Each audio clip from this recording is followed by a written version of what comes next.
नमस्कार मीडिया, मैं हूं अंजलि। स्वागत है आपका खबर अब तक में। चलिए रुक करते हैं अब तक की सुर्खियों की ओर।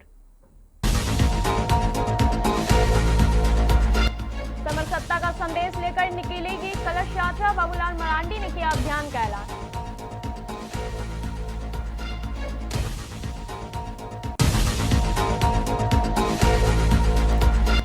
जेपीएससी 14वीं परीक्षा गड़बड़ी मामले में पूर्व अध्यक्ष एल खांग्याते से सीआईडी की मैराथन पूछताछ शुरू।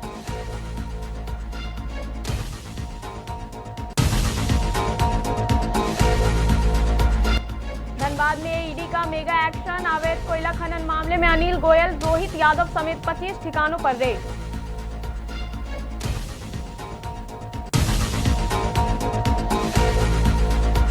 साहेबगंज पुलिस को मिली 15 नई बोलेरो, डायल 112 सेवा होगी और तेज।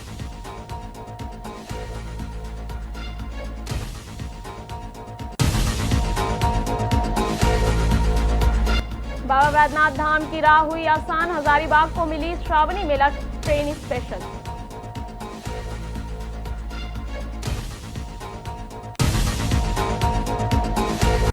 अब खबरें विस्तार से। संत रविदास जयंती के अवसर पर भारतीय जनता पार्टी सामाजिक समरसत्ता का संदेश लेकर 7 महीने का विशेष अभियान शुरू करने जा रही है। मेदिनीनगर के सर्किट हाउस में आयोजित प्रेस कॉन्फ्रेंस में पूर्व मुख्यमंत्री एवं भाजपा प्रदेश अध्यक्ष बाबूलाल मरांडी ने इसकी जानकारी दी। उन्होंने बताया कि 29 जुलाई 2026 से 20 फरवरी 2027 तक पूरे देश में समरसत्ता संकल्प अभियान चलाया जाएगा। अभियान के तहत काशी से कलश यात्रा निकाली जाएगी, जो विभिन्न राज्यों से होते हुए झारखंड पहुंचेगी। यात्रा गरवा सीमा से राज्य में प्रवेश करेगी और नगर उटारी, मेदिनीनगर, लातेहार तथा रांची सहित कई स्थानों पर स्वागत एवं धार्मिक कार्यक्रम आयोजित किए जाएंगे। मरांडी ने बताया, आज जब समाज को बांटने की कोशिश हो रही है, ऐसे समय में उनके विचार पहले से अधिक प्रासंगिक हैं। भाजपा इसी संदेश को जन जन तक पहुंचाने के उद्देश्य से यह अभियान चला रही है। डाल्टनगंज होते हुए यानी मेदिनीनगर होते हुए जगह जगह पर लोग उसकी स्वागत भी करेंगे और फिर लातेहार में रात्रि में कलश कोई ना कोई मंदिर में रहेगा।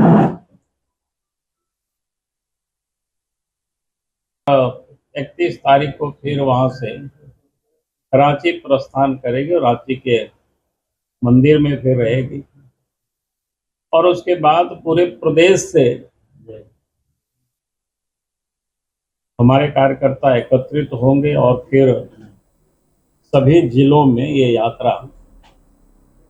झारखंड लोक सेवा आयोग जेपीएससी की 14वीं संयुक्त सिविल सेवा प्रारंभिक परीक्षा में कथित अनियमितताओं की जांच तेज हो गई है। मामले की जांच कर रही सीआईडी ने आयोग के पूर्व अध्यक्ष एल खांग्याते को पूछताछ के लिए तलब किया। समन मिलने के बाद वो मंगलवार को सीआईडी मुख्यालय पहुंचे, जहां उनसे परीक्षा प्रक्रिया से जुड़े कई अहम बिंदुओं पर पूछताछ की जा रही है। जांच एजेंसी उनसे परीक्षा संचालन प्रक्रिया, परीक्षा एजेंसी के चयन और अन्य प्रशासनिक निर्णयों को लेकर सवाल जवाब कर रही है। सूत्रों के अनुसार ब्लैकलिस्टेड होने के बावजूद परीक्षा एजेंसी टीडीपीएल को काम सौंपे जाने, ओएमआर सीट के डाटा में कथित छेड़छाड़, डिजिटल साक्ष्यों की जांच तथा परीक्षा संचालन से जुड़े अन्य तकनीकी और प्रशासनिक पहलुओं पर उनसे विस्तृत पूछताछ की जा रही है।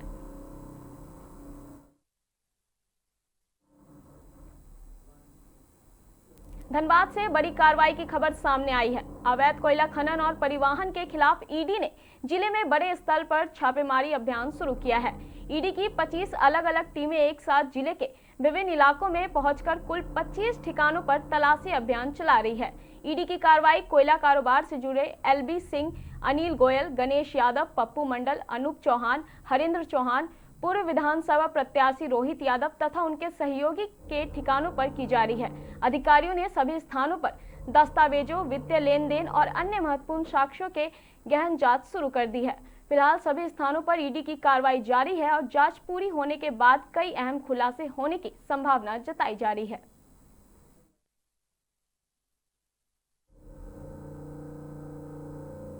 जिले में अपराध नियंत्रण और आम लोगों को त्वरित पुलिस सहायता उपलब्ध कराने की दिशा में पुलिस विभाग को बड़ी मजबूती मिली है।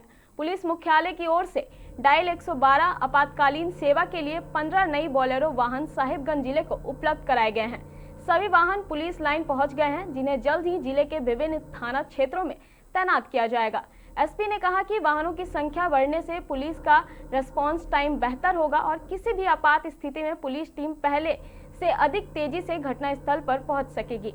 इससे कानून व्यवस्था बनाए रखने, अपराधों पर प्रभावी नियंत्रण करने और आम लोगों को समय पर सहायता देने में महत्वपूर्ण मदद मिलेगी। और जल्दी से जल्दी लोग हम लोग पहुंच पाएंगे उनसे और बेहतर सेवा दे पाएंगे। सर, बोलेरो में 112 डायल लिखा है, उससे क्या मैसेज जाएगा सर? अभी पहले किसी भी पुलिस सहायता के लिए व्यक्ति को 100 नंबर डायल करना होता था जी, परंतु भारत सरकार की एक योजना है डायल 112, उस नंबर को चेंज करके 112 कर दिया गया। इस नंबर पे ये एक यूनिफाइड इमरजेंसी नंबर है, यानी अगर आप किसी को एम्बुलेंस की ज़रूरत है, किसी को फायर ब्रिगेड की ज़रूरत है, किसी को पुलिस सहायता की ज़रूरत है, तो सारी सहायताएं आपको इसी एक नंबर पे मिल सकती हैं डायल करने से। कहीं भी ये पूरे भारत में कहीं से रह के कहीं सहायता ली जा सकती है। तो मैं लोगों से अपील करूंगा कि ज़्यादा से ज़्यादा लोग इस पर नंबर पे कॉल करें और इनमें से कोई भी आपातकाल में कोई भी स्थिति हो तो पुलिस की या अन्य जो इमरजेंसी सर्विसेज उनकी सहायता ले सकते हैं। कितने देर में सर वो पहुंचने के सर? अभी साहिबगंज जिला का जो स्टैंडर्ड टाइम है वो ऑनलाइन दिखता है, वो 9 मिनट 4 सेकंड का है। नई गाड़ियां आ जाने के बाद एटलीस्ट सभी थानों में 2 या से 3 गाड़ियां हो जा रही हैं, तो हम लोग का रिस्पॉन्स टाइम और बेहतर होने का पूरा संभावना है। सर, मोटरसाइकिल श्रावणी मेले के दौरान बाबा बैद्यनाथ धाम जाने वाले शिव भक्तों के लिए केंद्र सरकार ने बड़ी राहत दी है। रांची भागलपुर श्रावणी मेला स्पेशल ट्रेन का परिचालन शुरू होने से हजारीबाग सहित आसपास के जिलों के श्रद्धालुओं की यात्रा अब पहले से अधिक आसान हो जाएगी। सोमवार देर रात हजारीबाग टाउन स्टेशन पर ट्रेन के पहुंचने पर स्थानीय लोगों ने उत्साह के साथ इसका स्वागत किया और इसे लंबे समय से लंबित मांग पूरी होने की दिशा में अहम कदम बताया। रांची से भागलपुर के बीच शुरू की गई इस special train Hazaribagh town, Tilaiya, Koderma, Gaya, Sultanganj जैसे प्रमुख स्टेशनों से होकर गुजर रही है। इससे हजारीबाग के श्रद्धालुओं को श्रावणी मेले के दौरान सीधी और सुविधाजनक रेल सेवा उपलब्ध हो गई है।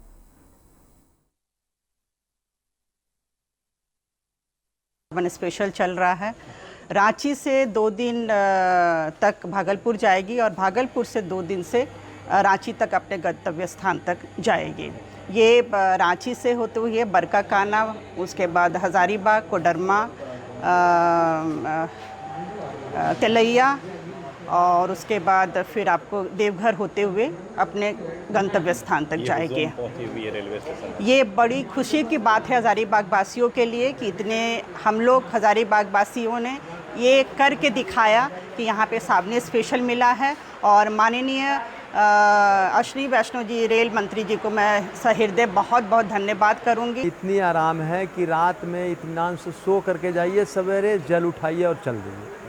बस में ये सब सुविधा नहीं है, बहुत परेशानी है। ये तो केंद्र सरकार के बहुत बहुत धन्यवाद है कि आपका यहाँ से एक ट्रेन दे दिए हैं। नीट परीक्षा को लेकर हुए विरोध प्रदर्शनों के बाद बिहार और असम सरकार ने बड़ा कदम उठाया है। सीजेपी के लगातार विरोध और दबाव के बीच दोनों राज्यों ने प्रदर्शनकारी छात्रों के खिलाफ दर्ज मामलों को वापस लेने का फैसला किया है। इसके साथ ही हिरासत में लिए गए छात्रों को भी रिहा करने की प्रक्रिया शुरू कर दी गई है। सरकार के इस फैसले को छात्रों और सामाजिक संगठनों ने राहत भरा कदम बताया है। लगातार बढ़ते विरोध के बाद सरकार ने रुख बदलते हुए सभी संबंधित मामलों की समीक्षा की और कार्रवाई वापस लेने का निर्णय लिया। सरकार ने यह भी भरोसा दिलाया है कि भविष्य में शांतिपूर्ण प्रदर्शन करने वाले छात्रों के लोकतांत्रिक अधिकारों का सम्मान किया जाएगा।